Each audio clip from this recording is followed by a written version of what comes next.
Coming up in this episode of the KickCast, track time with a D8, blink to take a snapshot, and we want to kill reptilian Margaret Thatcher.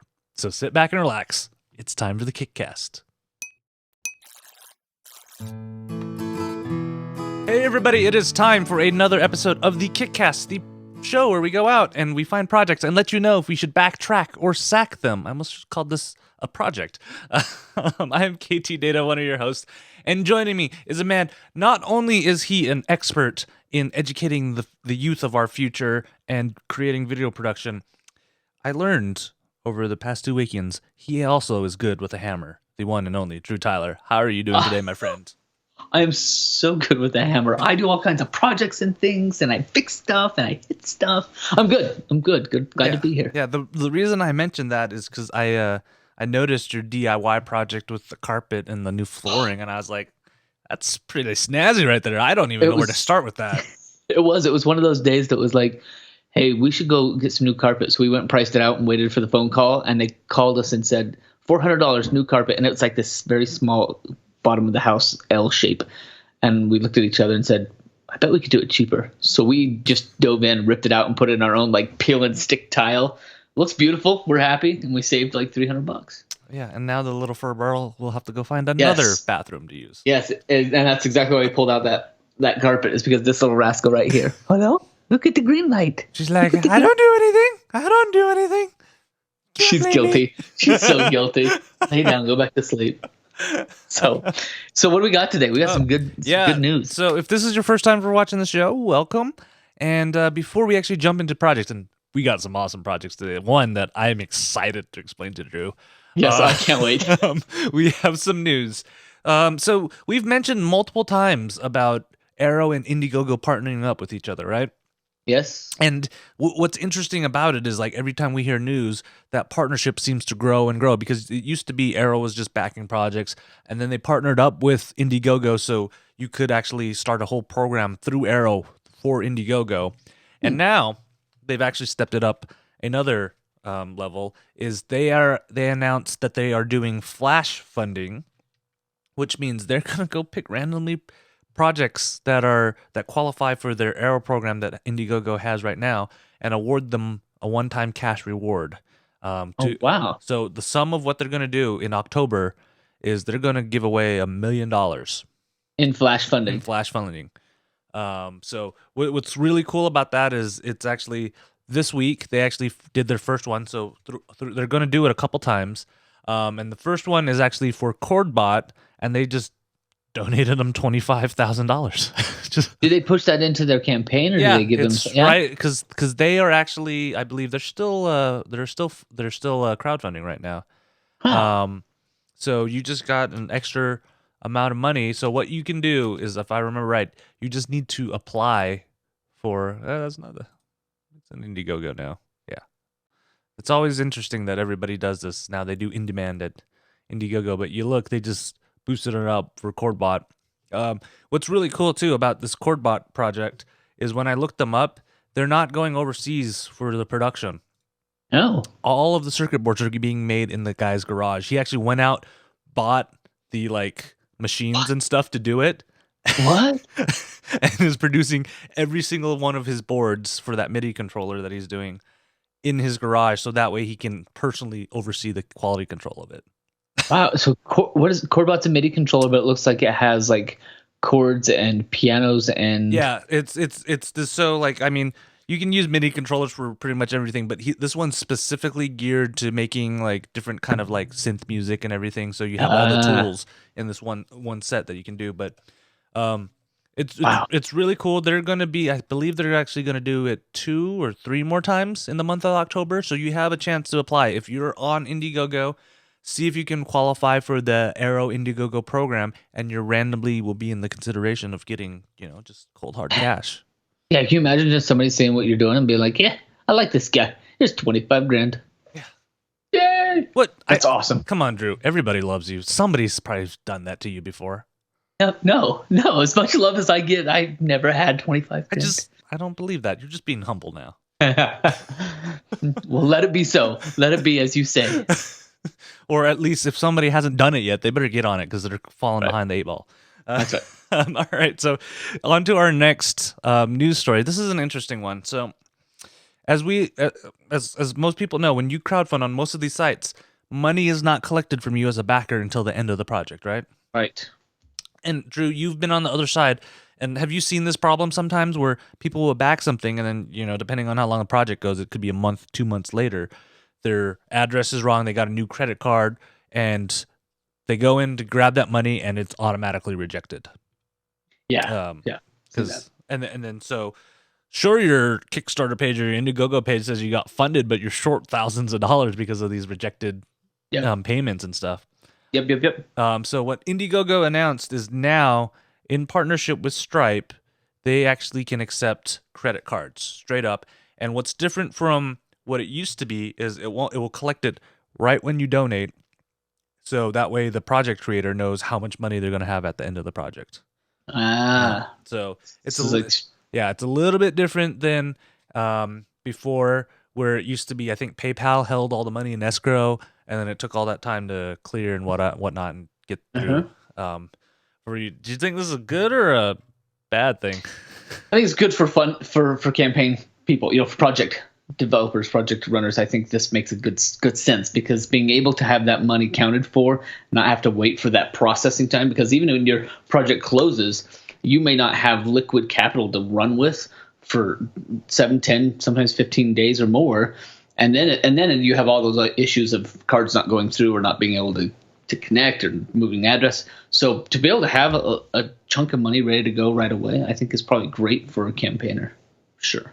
Yeah, I'm excited, but it's one thing to keep aware of if you're so used to it collecting later, that if you do on Indiegogo, pay attention to how you're actually paying, because they may just take the money right then and there, and if you don't, your credit, you might hit your credit limit or something like that. So Yep.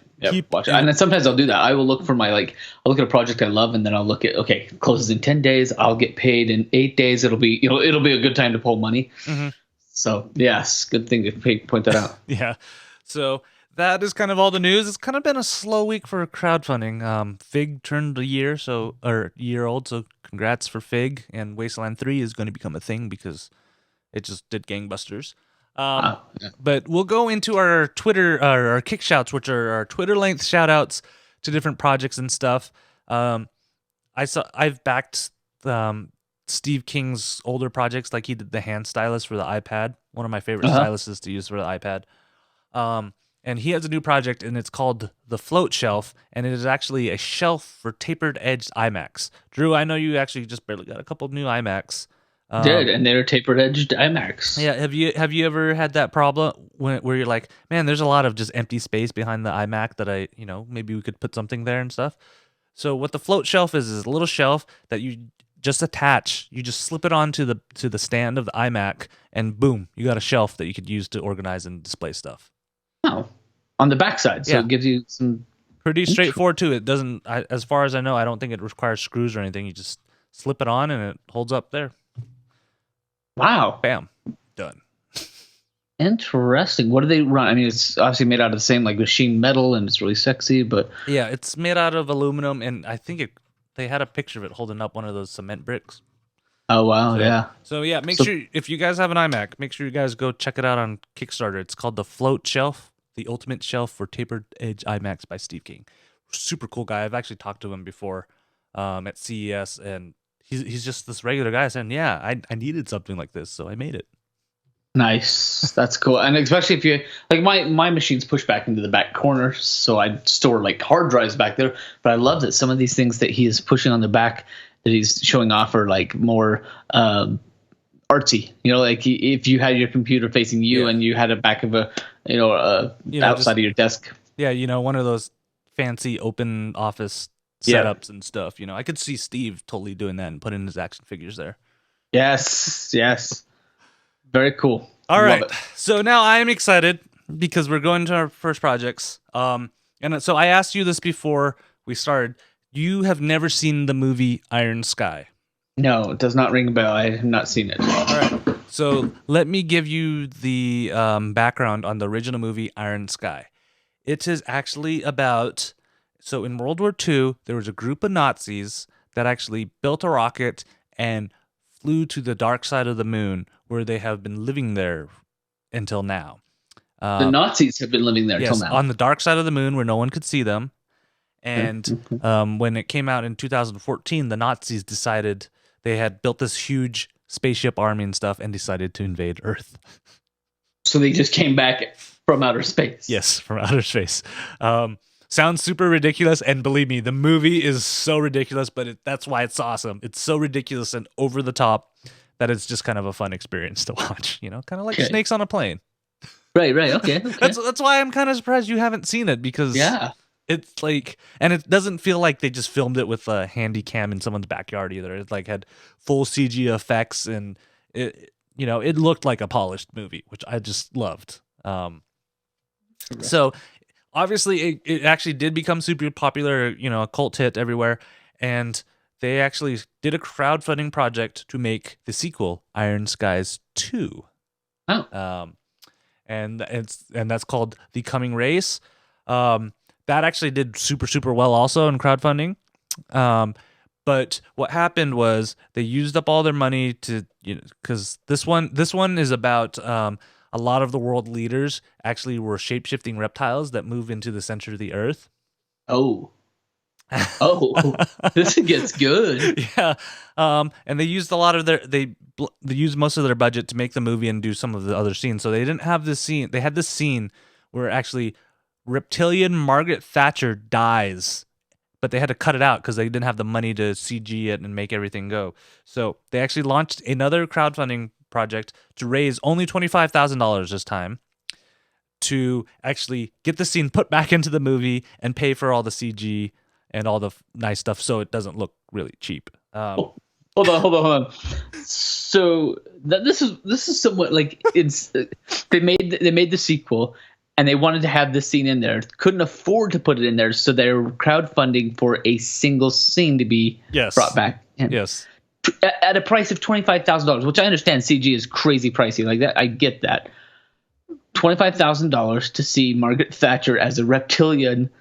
Oh, you see, no matter what, you'll see Margaret Thatcher as a reptile Margaret Thatcher. This is specifically to film her death scene. Wow. And they've even outlined it out. She's going to like fall into this pit, and then all of a sudden there's this huge explosion, and bam, that's the end of Margaret Thatcher. They actually have a composite of what it would look like right here. Oh wow! So they thought that much through. So they're nearly to their goal. Yeah, so they filmed the scene and stuff. They just need to be able to pay the CG guys to actually do the explosions and stuff and make it look good. Yeah, because that's not easy to do. Yeah, because I mean, you've worked on projects too, and they never go under budget, right? Oh no, you can't. Especially when you get to CG. Like as soon as you think you have what it takes, somebody comes up and goes, "Oh, you're gonna need to, add this in, and that'll take us 4 days and 10,000." And they wanted to do this so much. The director actually was the first backer for this project, and he even says in his video, "I'm going to be the first person to drop down $1,000. So you guys just need to raise $24,000 for us to make this scene happen." And I love it. Looks like they're nearly there. Like this is crazy. 200 people, and they're nearly there. Yeah. I don't know. What do you think about this? Does this seem like an idea you can get back behind, where you've already crowdfunded your movie, but you still want to add that one scene that it'd probably be okay if you didn't put it on there, but it would just be that much better if you. And that's pricey. Like that. I mean, that's a $25,000 scene that's awesome. I think that's awesome. So I think what's unique and what's awesome is that they have something that's already that they can, like a calling card that says, "Here's what we make. Here's what it looks like. Now help us get this part in it, and pay for it." So what are the rewards? I love this idea. What are the rewards? Oh, so this is great. One of them, if you pay $64, you can actually get the Blu-ray steelbook of this movie when it comes out. Oh. Like I said, this movie. Since the first one did so well, I think Universal has picked up the distribution rights and stuff. Oh wow! So that way you can actually, so it's going to happen, and there's at least a little bit of money if Universal is doing stuff, but you can get like a ticket to the fan premiere, and because they have about 100 cities that actually are going to premiere these, and then a lot of them are like kind of just digital stuff. Like $30 will get you a digital villains image set, so all the villains. for like your avatars and stuff that you can use on your background. $50 is a t-shirt. Another $50 is you can go to their like red carpet gala premiere if you want to do that. I like this one is you can get Iron Sky uncensored. Uncensored. Yeah, so the first movie uncensored. Oh wow. Wow. This is great. This is really great. And to be able to fund one single scene because you can already prove like, hey, we make the good stuff. It looks great. It's it's fantastic. And then just ask for. Yeah. Do you think we could see more and more movies starting to do this? Even some of those blockbuster ones where they blow through their like $3 gazillion budget and they're like, crap, Iron Man doesn't have any CGI work done.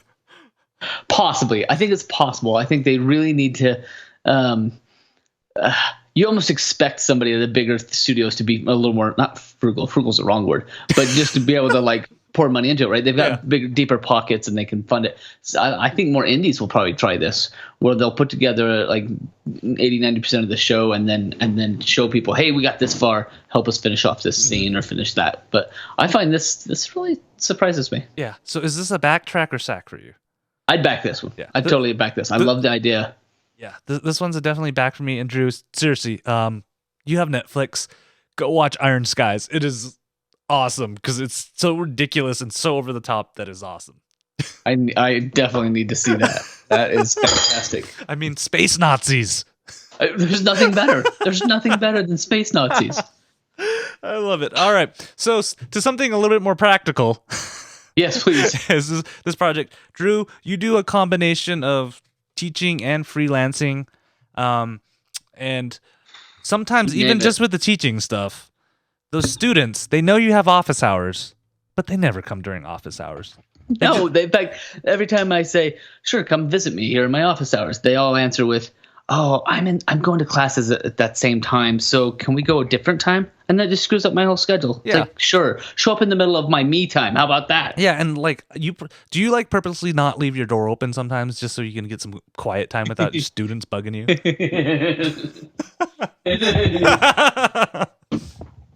That's a secret, guys. This a secret of the trades. So yes, this actually may help. Or if you work in I've worked in kind of those more open offices where people can just walk up to your desk and stuff, and like you and I, we know the headphone rule, right? Like headphone rule on, busy, don't bother us. You know, one off like this. That means keep it quick. Make it quick. Yep. And no headphones means, hey, sure, come up and talk to me. But I swear it's only you and I who know those headphone rules because I honestly keep an infographic on my phone to show people because I'm like, don't you know the headphone rules? And they're like, no. Listen, it's true. It's true. I get distracted all the time. Like if I leave my door open at all, it's like knock knock. Hey, Drew, I need some help advising. Do you choose some classes? And I'm just like, it's not the right time. But okay. So then I have to stop what I'm doing, right? So whatever I'm like clocking hours or doing stuff for a client or shooting or edit, whatever I'm on, I got to stop it. So this project that we're going to talk about, our second project, the Xi, is a simple time tracking solution. And I've tried a number of time tracking solutions, including the Pomodoro and other things to like get yourself to focus, techniques like that. The Xi is a way to really keep track of what you're spending your time on down to the second. It's almost like a dice, right? It's a device. This is like a D8. Yeah, it's a D8. It's a beautiful 8-sided device. Keeps track of what you tell it to keep track of. And so every side of this device is markable. So you can write on it, put a sticker on it, or draw on it, whiteboard it. And then whatever side is facing up, it's calculating how much time. So if I'm working on a project for one client, I can flip it to that side. And then maybe an email comes in and distracts me and says, "Oh no, we need this change." I flip it over to another project or another item on my 8-sided dice, and I go work on the next thing for a minute. I flip it over to lunch or snack time, or I'm sure I would have one for like Facebook time, and I'd flip it up and be like, "Okay, I'm off the clock." But it's keeping track with its device. I don't know. It's like digital. The goodies inside, right, are sensing what side is facing up and tracking that time, and it's just putting each second towards the right thing, and that all goes into an app, which you can run on your Mac, Windows, Linux, iOS. Like they have apps for all these things that would just totally keep track of what your time is set up. So then you can go back at the end of the day, end of the week, and you can go, oh, you know what? I put 12 hours into your project. Now, I've never been this kind of guy, but I know a lot of lawyers that have to have billable hours. Like they have to really keep track of what they're doing, and that's their billable time. It's because they're charging $400 an hour. And so they really want to like milk it. And so they're like, I sat and picked my nose, but I thought about your problem, so I billed you for a half hour. So I've never done that in my freelance world, in my production world. I've never done like this straight to the minute. You probably undercharge or undercharge them too. Very much. Because I'll put in a project and I'll think around for an hour and a half thinking about how I want to do it, and I'll play with some things, and then I'll find a way that's like, yeah, I think that looks good. Then I'll start like keeping track of my time as I do the thing, even though it took me an hour and a half to figure it out. So I very much undercharge. But this is an interesting idea, so that even for me, whether I was charging based on this time tracker, or if I was just trying to get a better idea of how much time things take me in general, I could bid out projects so much easier if I was able to kind of keep track of to the minute timing. But they don't even stop there. They go beyond this simple like free version that has some nice reports, keeps track of all your time. You have 8 different sides of this thing that you can calculate. So you have 8 projects or 8 things that you can manage. But they go beyond that, and in their pro solution, they have a subscription to integrate whatever it is that you use with, like it'll integrate with whatever time tracker or management solution, right? So it'll integrate with Trello, it'll integrate with Paymo or Freckle or Timely or T-Sheets, right? All these places that keep track anyway, or even Apple like iCal, your calendar. That data just moves from the device into your calendars. That to me is amazing. Yeah, I love it. And I just thought of another one. You could get one of these for your kids, because you know how they're complaining, oh, I've been doing homework for hours and stuff. Yes. So you just put that right next to them, and then you pull up the actual data. I'm like, no, you haven't. It's only in 5 minutes. That's right. And I would do it. I would sit there while they'll sit down and they'll be like, I'm going to work on homework. And then I would set this up on the homework side. And then as soon as they got distracted and decided to play with the dog or do something else, I'd flip it over to something else. And I'd be like, I kept track. And you really only thought about this for 2 minutes. Yeah, no, I love this. So this is the Xi. It's coming out of, I believe, Austria. But they have already met their goal. In fact, they doubled their goal. They've got 2 weeks to go with almost 2,000 backers. But I really love the uniqueness of the idea to be able to track things on your desk right where you are, and that it's so versatile. That they made this all 8 sides. You can choose whether you're writing on it, putting stickers on it, and then you can change that as often as you want. You go into the app and you flip the thing one way and you go, hey, this side, now this is this project. Flip it over. No, this side is now this project. You can change it whenever you want. That is awesome. Yeah, I mean, I love that flexibility, because you've probably tried some of these time tracking solutions, and they're all like set default for a programmer. I'm like, I'm not a programmer. Right, I just you don't get that flexibility, and I swear a lot of them are for programmers, because you look at the UI on it and you're like, okay. But you look at the integration of how they like make everything laid out. It's pretty, it makes sense, and you don't have to parse like 8 lines of a CSV file to figure out what you do. Because like I know one of the time trackers that I use, it doesn't tell you like how many hours, it tells you tenths of an hour. So when it's at list 1, it's actually 1 hour, but then if you're doing 45 minutes, it's like 0.75. Which is ridiculous. So I know it's easy for the math, but that is hard to like calculate. I did that with a friend. A friend took me up into an airplane, and he had to calculate like how much fuel, how much time that we were in the plane, and it was done to the tenths of an hour. And it turned to a decimal, and it was like 0.7. You mean 45? Yeah. Yeah, and it's like, yeah, sure, you can do the math. It's just not efficient and a good use of your time, especially since you're time tracking. You should be doing being quick with this. I love this. I think this is a fantastic thing. Now they've already blown through their earlies and their Kickstarters and their early birds. So I believe right now, to back this, I think you're up to almost $99 already. Yeah, but you could be crazy and do like the team package where you get 5 of them for like $441. And that's a lot of money. But I love it. I think this is a fantastic way to manage time. And I'd even rent one. Honestly, I'd rent one for a week and just look at it and say, okay, here's how I can be better about my time, just because I kept track of it. Yeah, like this is a back for me too, because it's an elegant solution. I don't have to worry about remembering to click something. It's there, so just turn it. Turn it. And I love that you make it yours. Like, you put a little sticker on it. You make something visual so that it's not like it's art. It's really quite pretty. And I love it. You could put one on the no student side for like your me time and just stick it there. So when somebody walks in, you just point to it. This is not your time. This is my time.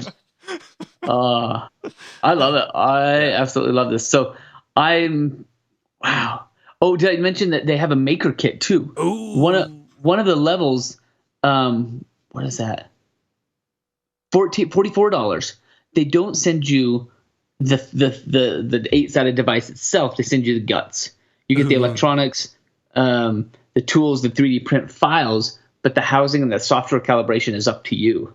Ooh, you could put fancy. that in anything. You could put that into a 6-sided like box. You could go, print anything that you want and have it do this exact same type of calibration. So that for $44 is that's an awesome. That's way cool. Yeah, all right, they thought of that thing. So that was the Xi. So for our last normal project tonight, I have zero experience with this, but you may actually have more experience with this because your girls are growing up, right? Man, too fast. And as a dad, you like to document it, right? You take tons of pictures and stuff. They document for me a lot of times, yes. Yeah. But have you ever had this problem where they're like doing something like, Dad, look at me. And then you're like, oh, I should get a picture of this. So you're like pulling out your phone, got to unlock it and take the picture. And by the time you do it, they're like gone. Right. Because their little brains go so fast. They're like, oh, I've already done that twice. I'll try it different this time. And they'll do it like 5 more times that are like totally different. Yeah. Yes, so that's my girls. This may be a solution for you. The funny thing is it may work better for me because I wear glasses constantly, but you rock the shades pretty good.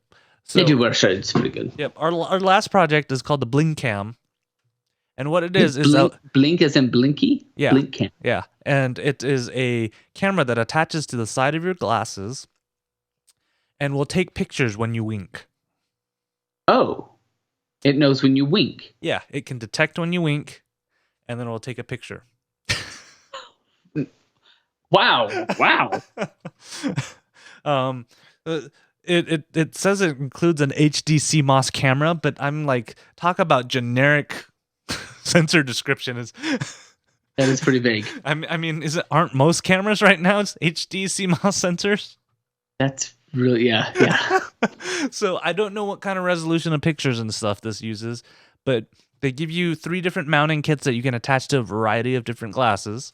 I believe there's memory in there, so it saves your thing, and you can link it to your phone via Bluetooth also. So say you don't have your phone, you can plug it in like a USB drive and pull the images off, or you can just have it go straight to your phone, and then you can share it on Instagram, Snapchat, or whatever you please. But the whole idea is that it's always going to be on your temple, and when you're ready, you just go. You just do this little wacky wink. Yep. And wow. I think it has like a 90% detection rate. So, there's 10% of the time it won't pick it up, but that's not that high. So have they had? So they've got a prototype and they've been trying it out. Yes. Right? Yes. They've been trying it out, and now they're looking to manufacture all of this. Because what they did is they have their prototype and they crowdfunded it actually in Japan before actually coming out and doing this national one. So it did. I think it did really well in Japan. That's why they're doing Indiegogo now. And they're taking the funds to actually fully flesh out the manufacturing process and the software to make it all work, and then they're going to deliver it hopefully in 2017 in April. And it, not too far. They say it works with most glasses and sunglasses. There's probably you'll probably run into a pair where it's like too thick or too thin that it can't grab onto, but it should work. Does this sound like something you would use, Drew? Yeah, it sounds really strange, but I think I like the idea, honestly, because there are a lot of things I'd love to grab a quick shot of that I don't feel like, it's not worth pulling the phone out, but I'd love to have a shot of that, for exactly that, for snaps and for Instagrams and stuff. And so an intentional blink cam, so I could just be like, and hear it go, click or somehow show up in my phone. It actually makes a snapping sound. Does it? Yeah, so it actually took it. and I think it's about 8 hours standby time, so that's about a day, and 4 hours if you're taking a lot of pictures. I mean, I love this idea. The way they push it, so say like you're lifting up one of your kids and they make a cute face, you can just blink at them right there to make You're right, it. and you get it. Yeah.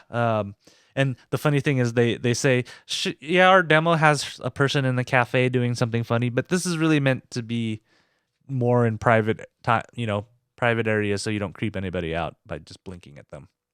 Right, 'cause that would be a little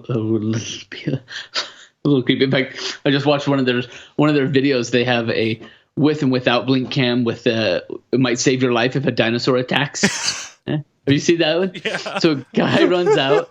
He runs out with his phone and he tries to fumble with his phone and get a snapshot of this dinosaur, and then it eats him. And then it goes with blink cam, and he runs out, and then he basically the dinosaur's coming at him, and he just stops long enough to wink at it like a buddy, and then he turns around and runs off. Yeah. I mean, that's quality. That's partially what I love about it. These guys seem to have such a good sense of humor when you're watching the video and stuff. It's like that's partially why I like it. And honestly, if I saw a cute Asian girl with that on and winking at me, I'd go talk to her. You'd be like, "Hey, what's up? Can I talk? What's going on? What are you?" I'd be like, "Is that a blink cam?" And just have a discussion, right? Isn't that what you're supposed to do, or am I doing this wrong? Yeah, I think you just wink at him and start talking. Yeah. I don't know, Drew. You're like the master of everything, so I come to you for dating advice also. Like, I did it once and I did it successfully. I'm solid. I'm good. Yeah, I love this. That's why I know you have a good success rate. That's why I'm asking you. I'm not gonna go ask my single friends. They obviously don't have a good success rate. I know exactly what I'm doing. You convinced her to marry you on top of that. So yes. So I'm very persuasive on top. Oh, this blink cam is a wild thing. I mean, this would get you started on the right road to finding that lady of your dreams. Is another one I should back and see maybe if we can, start winking. Yeah, just winking at each other. There may be a language barrier as she is from Tokyo, Japan. So might be hard. It might be hard. But who knows? They learn English over there. Sure. She'd be like, "You blink at me, I blink at you." No, it's not. It's not blink. It's brink. You blink at me. Only you can say that.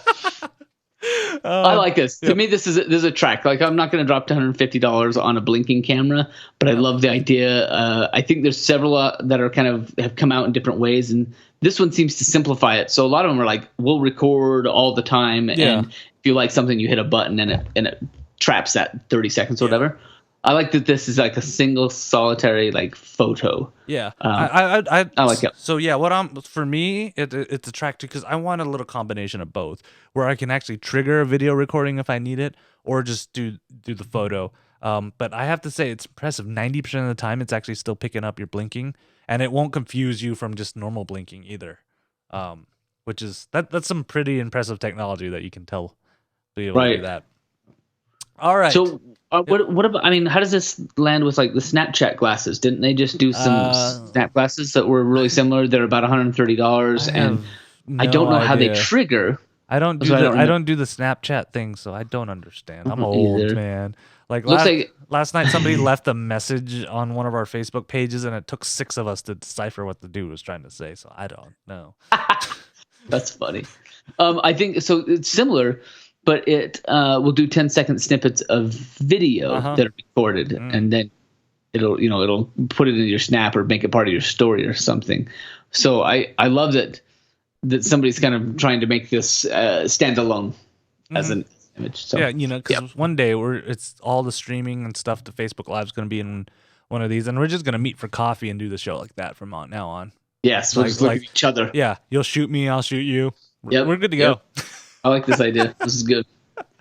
All right. Now it is time for our Sack of the Week. And this is kind of a good thing. So, I don't know. Drew, did you ever watch Ted? I never saw it, but I saw the promos. You're talking about the talking teddy bear, right? Yeah. So, if you're like me, I am, and this might reflect on why we do so many sleep gadgets on the show. I'm terrible. I don't think I get the right amount of sleep or anything in terms of that, because I am garbage in the morning. Like totally garbage, trying to get me out of bed, especially when it's getting colder now outside. Oh man, a warm bed. Yeah, I'll stay there all night, yeah, all I'm morning. like, I don't want to go. So this may be helpful. So it's the buffa, and they call it your best friend. And what they say is, have you ever tried to get up in the morning? I bet you do every single day. Well, duh, I'm up out of bed. Very funny. But so he's a bear that you got to make sure you don't piss him off while you're snoozing, because he'll start insulting and swearing at you until you get up and turn him off.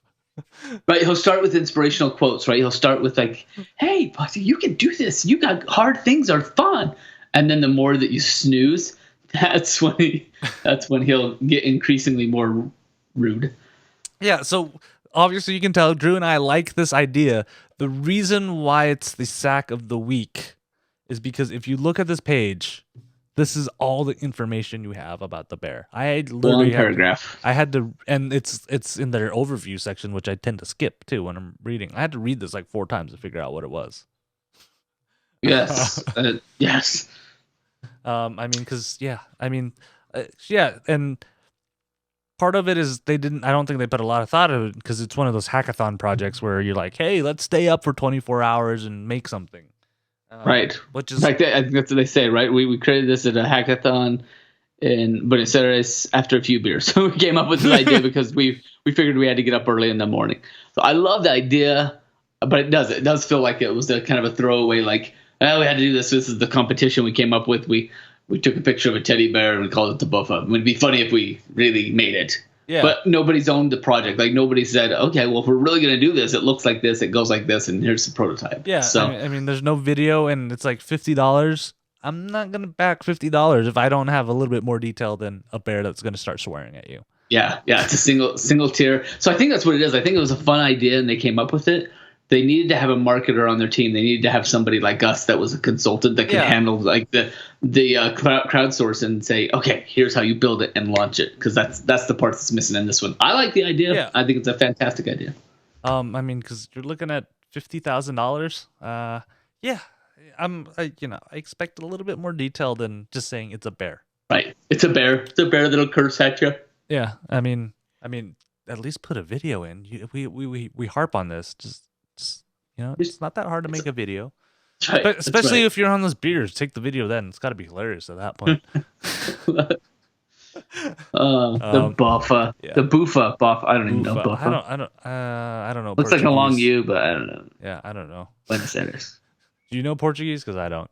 Oh no. So that's our sack of the week, and unfortunately, that is our episode of the KickCast this time.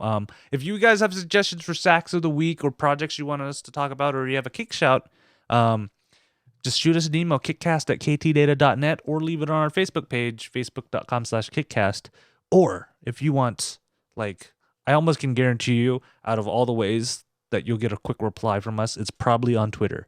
At Night20, KNITE20 for Drew Tyler, at KTData for myself, or at KickCast for the show. Before we go, Drew, do you got anything to plug? Oh, no. I got nothing. Nothing? No cool student projects coming up? Or if anybody wants to find a really cool video producer that can do stuff live, find Drew. He's your man. I have several. In fact, I got a guy a job today doing exactly what you and I do with this live toys and broadcasting and stuff. So I've got him a job doing just that for VidPresso. What else did I? No, I've got a great student project. A student is in the interview rounds for the Jimmy Fallon show, like for the intern for the Tonight Show. That's cool. And so since he's in the interview rounds, he made a shot-by-shot recreation of Jimmy Fallon's intro. And so if you find that, he has it on Reddit. So if you find it on Reddit, upvote it. If you want to find it on our Facebook page, it is an impressive feat where he took Salt Lake City type iconic features and recreated exactly shot for shot what the show intro is. So anyway, very well done. So I'm excited to see how he does with interviews. That's way cool. And you know who directed that? Who directed Spike Lee. Really? That intro part? Yeah. It's because Jimmy had brought the show back to New York, and he got Spike Lee to make that. So to make that up. Yeah. It's you got to see this shot by shot. It's dead on. It's so good. Yep. So that is my shout. Yep. All right. And make sure you guys go to kickcast.net for our show notes and old episodes and all that good stuff there. Our next live episode is going to be October 25th. If I can do my thing, and that's about Halloween time ish. Maybe we should wear costumes. Don't push your luck. And if you guys want to hire Drew for CES, you should. So Drew, get me soon before I have somebody. Yeah, this is me just trying to get you to CES so we can hang out. Yeah, need to get there. I need to get there. All right, guys. Until next time, we'll see you. Bye bye. Good night.